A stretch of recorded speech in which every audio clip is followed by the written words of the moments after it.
Hi friends, welcome to Sachi creations. So ನಾನಿವತ್ತು 4 ಸ್ಯಾರಿ ಸಿಂಪಲಾಗಿ work ಆಗಿರೋ ಅಂಥ ಕ್ರೋಶಾ ಡಿಸೈನಲ್ಲಿ ತೋರಿಸ್ತಾ ಇದ್ದೀನಿ. ನೋಡಿ ಎಷ್ಟು ಸಿಂಪಲಾಗಿದೆ, ಎಷ್ಟು ನೀಟ್ ಫಿನಿಷಿಂಗಲ್ಲಿ ವರ್ಕ್ ಆಗಿದೆ ನೋಡಿ.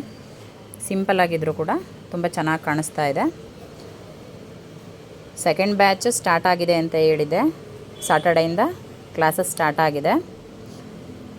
ನಮ್ಮ ಸ್ಟೂಡೆಂಟ್ ಒಬ್ಬರು ಸಾಟರ್ಡೆ ಜಾಯ್ನ್ ಆಗಿರೋದು. ಆಲ್ರೆಡಿ ಅವ್ರ ಸ್ಯಾರಿಗೆ ಕ್ರೋಶನಲ್ಲಿ ವರ್ಕ್ ಮಾಡ್ಕೊಬಂದಿದ್ದಾರೆ. ತುಂಬ ಖುಷಿ ಆಯಿತು. ಕಲಿಯೋದಕ್ಕೆ ವಯಸ್ಸಿನ ಅಂತರ ಇಲ್ಲ. ಸೊ ಅವರು 2 ಮಕ್ಕಳು ತಾಯಿ. ಅವ್ರ ಮಗಳು ಬಂದು ಇಂಜಿನಿಯರು, ಅವ್ರ ಮಗ ಬಂದು ಬೆಸ್ಕಾಮಲ್ಲಿ ವರ್ಕ್ ಮಾಡ್ತಿದ್ದಾರೆ. ಸೊ ನಾನು ಕ್ರೋಶ ಕಲೀಲೇಬೇಕು ಅಂತ ಹೇಳಿ ಇಂಟ್ರೆಸ್ಟ್ ಕೊಟ್ಟು ಸಾಟರ್ಡೆಯಿಂದ ಬಂದಿದ್ದಾರೆ. ಸೊ ಬಂದು 2 ಡೇಸ್ ಆಗಿದೆ ಕರೆಕ್ಟಾಗಿ. ಇವತ್ತು ಆಲ್ರೆಡಿ ಒಂದು ಸ್ಯಾರಿಗೆ ಕ್ರೋಶನಲ್ಲಿ ವರ್ಕ್ ಮಾಡ್ಕೊಬಂದಿದ್ದಾರೆ. ತೋರಿಸ್ತೀನಿ ನೋಡಿ. ನೋಡಿ ಎಷ್ಟು ಚೆನ್ನಾಗಿ ವರ್ಕ್ ಮಾಡಿದ್ದಾರೆ ಅಂತ. ಕಲಿಯೋದಕ್ಕೆ ಶ್ರದ್ಧೆ ಇದ್ದರೆ ಸಾಕು, ಯಾವಾಗ ಬೇಕಾದರೂ ಕಲಿಬೋದು.